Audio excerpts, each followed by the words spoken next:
Hi friends, ഇന്ന് ഞാൻ കേട്ടൊരു ദുഃഖകരമായൊരു വാർത്തയുണ്ട്. 20-21 വയസ്സൊക്കെ ഉള്ള ഒരു ആൺകുട്ടി, പിണറായിലാണ് അവൻ്റെ വീട്, ആത്മഹത്യ ചെയ്തു. എന്താ കാരണമെന്ന് ചോദിച്ചാൽ, 7ാം ക്ലാസ്സിൽ പഠിക്കുന്ന പെൺകുട്ടിയെ പ്രണയിച്ചിരുന്നു, അവൾ തേച്ചു. ഇതാണ് കാരണം. അതിനവൻ ചെയ്തതെന്ന് വെച്ചാൽ, എലിവിഷം വാങ്ങിയിട്ട് ഒരു 4-5 ജിലേബി വാങ്ങി പൊടിച്ചിട്ട് കഴിച്ചു.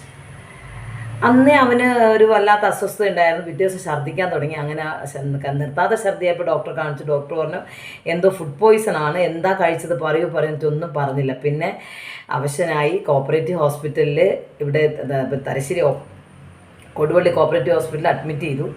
1.5-2 പല തരത്തിലുള്ള ട്രീറ്റ്മെൻറ്റും എടുത്തു.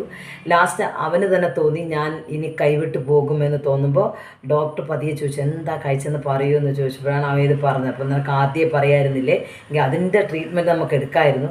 ഇപ്പം നിൻ്റെ ആന്തരിക അവയവങ്ങൾ മൊത്തം ഡാമേജായി, ഇനി ഒന്നും ചെയ്യാൻ കഴിയില്ല എന്ന് കൈമലർത്തുമ്പോഴാണ് ആ കുട്ടിക്ക് ജീവിതത്തിനും മരണത്തിനിടയിൽ അവൻ വല്ലാതെ വേദനിച്ചു പോയി. അച്ഛൻ്റെ അമ്മയുടെ ഏക പ്രതീക്ഷയാണ്, ഒരേ ഒരു മകനാണ്. ഒന്ന് ആലോചിച്ച് നോക്കിയേ, നമ്മളെ കയ്യിലിരിക്കുന്ന ഈ മൊബൈൽ കൊണ്ട് നമ്മൾ തന്നെ ഉണ്ടാക്കി വെക്കുന്ന ദുരന്തമല്ലേ ഇതൊക്കെ.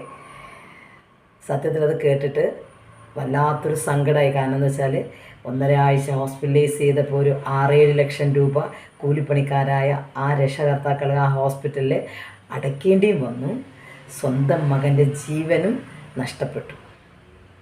നമുക്ക് ആരോടും, പുതിയ തലമുറയോടും ഒന്നും പറയാൻ കഴിയുന്നില്ല. എല്ലാം അവരാണ് തീരുമാനിക്കുന്നത്. ഇന്ന് എല്ലാ കാര്യങ്ങളും തീരുമാനിക്കുന്നത് അവരാണ്. മുതിർന്നവർക്ക് യാതൊരു റോളും അവരുടെ ജീവിതത്തിൽ ഇല്ല എന്നുള്ളതാണ്. സത്യത്തിൽ ഒരുപാട് സങ്കടം തോന്നി.